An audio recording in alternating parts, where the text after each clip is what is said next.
Hello दोस्तों, आपका improve learning with Aditya channel में बहुत बहुत स्वागत है। आज है 28 जून और 28 जून से रिलेटेड करंट अफेयर्स के जितने भी क्वेश्चन हैं वो मैं आप लोगों के सामने लेके आया हूं। तो अगर ये वीडियो आप लोगों को पसंद आती है तो प्लीज़ इसे लाइक करके अपने दोस्तों में शेयर कीजिएगा, और अगर आप लोग चैनल पर नए हैं तो इसे सब्सक्राइब करके बेल नोटिफिकेशन ऑन कर लीजिएगा, जिससे मैं कोई भी वीडियो अगर इस चैनल पर अपलोड करता हूँ तो उसकी नोटिफिकेशन आप तक पहुँच जाया करेगी। चलिए चलते हैं आज के पहले क्वेश्चन की तरफ। हमारा आज का पहला क्वेश्चन है कि भी भारतीय नौसेना में किस स्वदेशी टारपीडो विध्वंसक प्रणाली को शामिल किया गया है। तो दोस्तों, अभी भारतीय नौसेना में मारीच नाम की विध्वंसक स्वदेशी टारपीडो प्रणाली को शामिल किया गया है। तो मैं इस मारीच के बारे में थोड़ा सा बता देता हूं। दोस्तों, एक स्वदेशी निर्मित उन्नत किस्म की टारपीडो प्रणाली मारीच, ये जो मिसाइल है, यह अभी भारतीय नौसेना में हाल ही में क्या की गई, शामिल की गई है, जो सभी अग्रिम रक्षा पंक्ति के युद्धपोतों से लॉन्च की जा सकती है।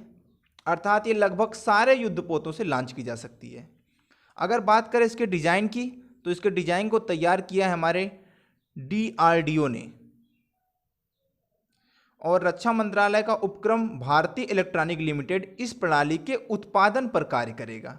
अर्थात इसे जो डिजाइन तैयार किया उसे DRDO ने तैयार किया है, और इसके जो आगे उत्पादन कितना करना है, इसको निर्माण जिसका कैसे करना है, उस सब पे ध्यान देगा हमारा रक्षा मंत्रालय का उपक्रम भारत इलेक्ट्रॉनिक लिमिटेड। इस प्रणाली को शामिल किए जाने से न केवल रक्षा प्रणाली प्रौद्योगिकी के स्वदेशी विकास के लिए भारतीय नौसेना DRDO की संयुक्त प्रतिबद्धता दिखाई देती है, बल्कि सरकार की जो मेक इन इंडिया पहल है वो भी इसमें काफ़ी हद तक झलकती है। बात करें तो स्वदेशी प्रौद्योगिकी के आत्मनिर्भर बनने के लिए देश के संकल्प की दिशा में बढ़ता यह हमारा एक कदम है। अगर बात करें इससे पहले, तो इससे पहले भी भारत ने जनवरी महीने में वरुणास्त्र नाम की एक टारपीडो प्रणाली की मिसाइल को जंगी बेड़े में शामिल किया था, और अभी ये शामिल किया गया है मारीच को।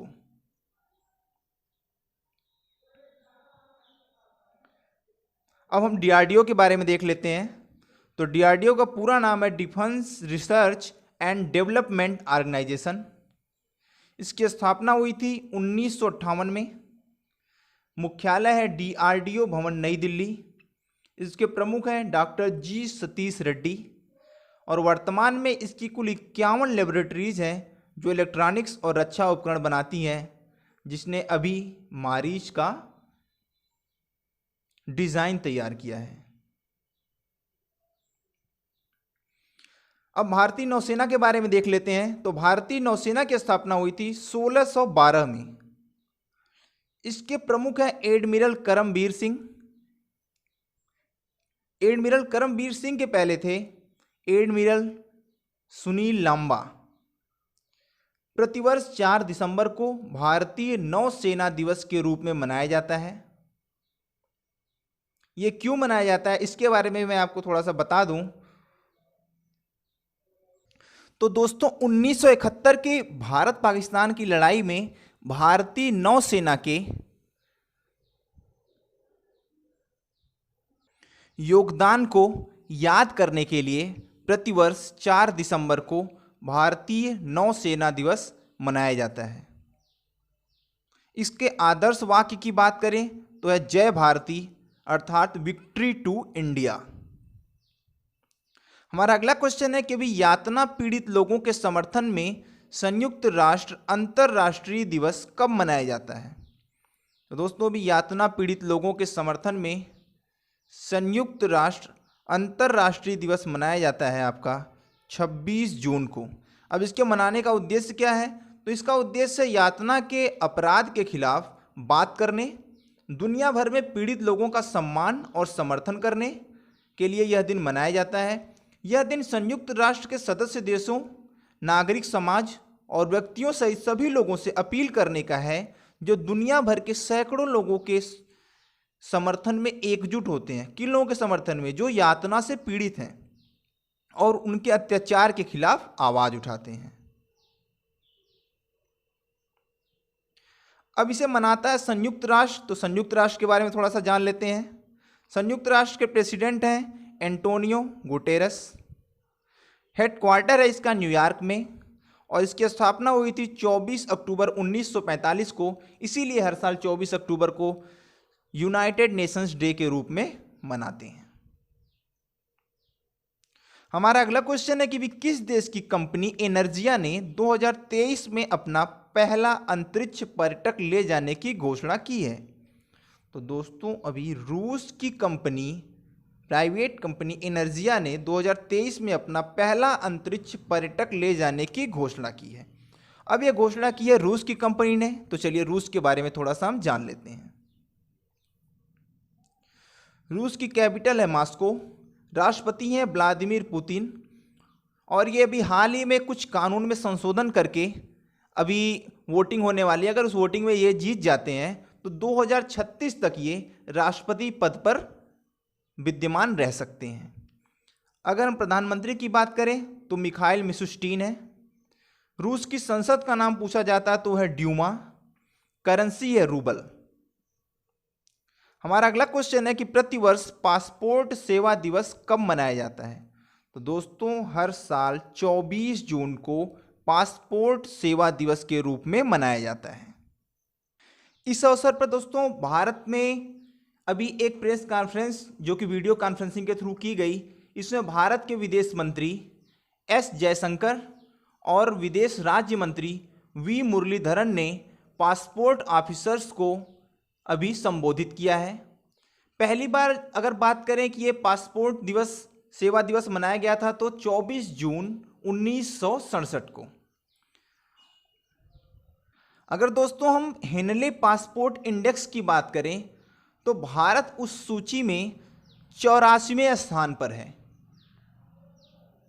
दोस्तों इसमें जो सबसे मजबूत पासपोर्ट है वो जापान का माना गया है, और सबसे कमजोर पासपोर्ट जो है वो नाइजीरिया का माना गया है। हमारा अगला क्वेश्चन है कि अभी कापुनेस्थम जो कि कापू समुदाय की महिलाओं के कल्याण के लिए शुरू की गई योजना है, यह किस राज्य सरकार ने शुरू की है? तो दोस्तों अभी इस योजना को आंध्र प्रदेश की राज्य सरकार ने शुरू किया है। तो हम इस योजना के बारे में आपको थोड़ा सा बता देते हैं।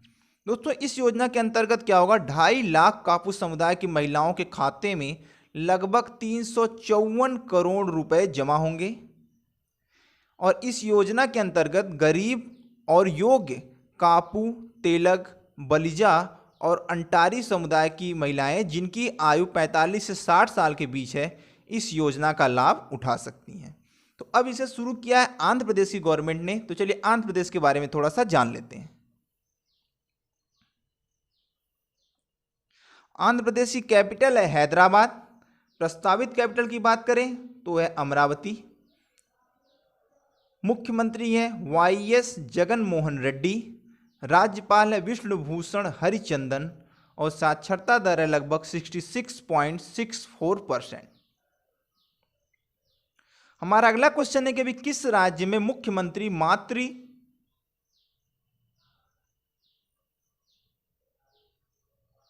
पुष्टि उपहार योजना प्रारंभ की गई है? तो दोस्तों अभी त्रिपुरा राज्य में मुख्यमंत्री मातृ पुष्टि उपहार योजना प्रारंभ की गई है। तो पहले हम इस योजना के बारे में आपको थोड़ा सा बता देते हैं। इस योजना का उद्देश्य है गर्भवती और स्तनपान कराने वाली महिलाओं को पोषण किट प्रदान करना, जिससे क्या होगा, शिशु और मातृ मृत्यु दर कम होगा तथा कुपोषण से मुकाबला करने में उन्हें ताकत मिलेगी। दोस्तों यह चेकअप के बाद किसी भी प्राथमिक स्वास्थ्य केंद्र से प्रदान किया जाएगा। एक गर्भवती महिला को 4 ऐसे पोषण किट प्रदान किए जाएंगे। और दोस्तों इस योजना के अंतर्गत राज्य सरकार को हर साल लगभग 8 करोड़ रुपए खर्च करने होंगे। अब इसे शुरू किया है त्रिपुरा की गवर्नमेंट ने। तो चलिए त्रिपुरा के बारे में थोड़ा सा हम जान लेते हैं। त्रिपुरा की कैपिटल है अगरतला। मुख्यमंत्री हैं बिप्लब कुमार देव। राज्यपाल है रमेश बैस। विधानसभा में कुल सीटें हैं 60। राज्यसभा में कुल सीटें हैं 1। लोकसभा में कुल सीट है 2। और त्रिपुरा को राज्य का गठन हुआ था 21 जनवरी 1972 को। 1956 में जब सभी राज्यों का पुनर्गठन हुआ था तो उस समय इसे यूनियन टेरिटरी बना दिया गया था, लेकिन 1972 में इसे पूर्ण राज्य का दर्जा मिला। हमारा अगला क्वेश्चन है कि अभी किस राज्य के पंचायती राज विभाग ने ई पंचायत पुरस्कार 2020 के तहत प्रथम पुरस्कार जीता है? तो दोस्तों अभी कर्नाटक ने ई पंचायत पुरस्कार 2020 के तहत प्रथम पुरस्कार जीता है। अब बात आई है कर्नाटक की, तो चलिए कर्नाटक के बारे में थोड़ा सा जान लेते हैं। कर्नाटक की कैपिटल है बेंगलुरु, मुख्यमंत्री है BS येदियुरप्पा, राज्यपाल है वजुभाई वाला। साक्षरता दर की बात करें कर्नाटक की और हैदराबाद की लगभग एक सी है, 66.6%। कुल जनसंख्या की बात करें तो 83% उसमें हिंदू हैं, 11% मुस्लिम हैं और शेष अन्य धर्मों के लोग हैं। हमारा अगला क्वेश्चन है कि विश्व बैंक द्वारा बांग्लादेश में सड़क संपर्क में सुधार हेतु कितने मिलियन अमेरिकी डॉलर देने की मंजूरी दी गई है?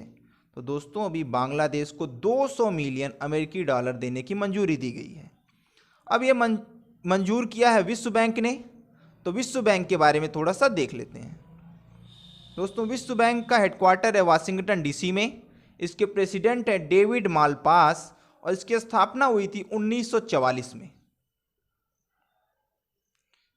बात करें बांग्लादेश की तो बांग्लादेश की कैपिटल है ढाका, राष्ट्रपति हैं अब्दुल हामिद, प्रधानमंत्री है शेख हसीना, करेंसी है इसकी टका और अभी हाल ही में अंडर 19 वर्ल्ड कप 2019 भी बांग्लादेश ने जीता है। और बांग्लादेश के साथ सीमा बनाने वाले अगर भारत के कुछ राज्यों की बात करें तो उसमें है पश्चिम बंगाल, आसाम, मेघालय, त्रिपुरा और मिजोरम। और अभी हाल ही में चीन ने बांग्लादेश की जो इंपोर्ट जो टैरिफ है उसमें लगभग 97% की कटौती कर दी है।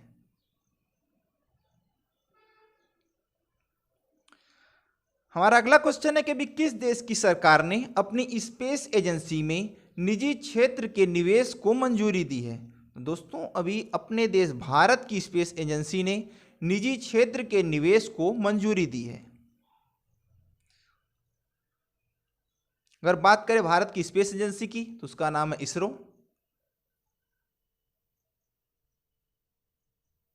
अगला क्वेश्चन है कि अभी किस संस्था द्वारा अवैध वन्य जीव व्यापार पर पहली वैश्विक रिपोर्ट प्रस्तुत की गई है? तो दोस्तों अभी FATF अर्थात फाइनेंशियल एक्शन टास्क फोर्स द्वारा अवैध वन्य जीव व्यापार पर पहली वैश्विक रिपोर्ट प्रस्तुत की गई है।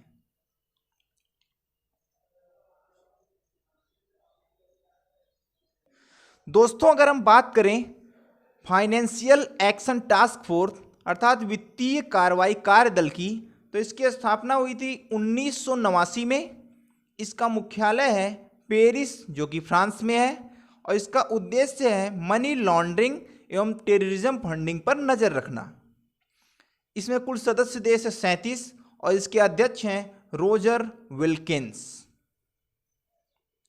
हमारा अगला क्वेश्चन है कि अभी MCC के इतिहास में महिला अध्यक्ष, पहली महिला अध्यक्ष बनने वाली महिला का क्या नाम है? तो दोस्तों उनका नाम है क्लेयर कोनोर।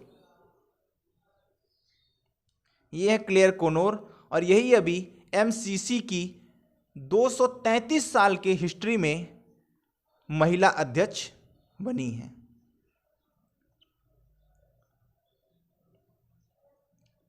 अगर MCC के हम पूरे नाम की बात करें तो उसका फुल नेम है मेलबर्न क्रिकेट क्लब।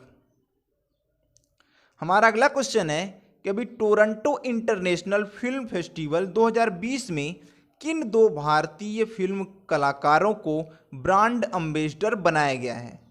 तो दोस्तों अभी प्रियंका चोपड़ा और अनुराग कश्यप को टोरंटो इंटरनेशनल फिल्म फेस्टिवल 2020 में ब्रांड एम्बेसडर बनाया गया है।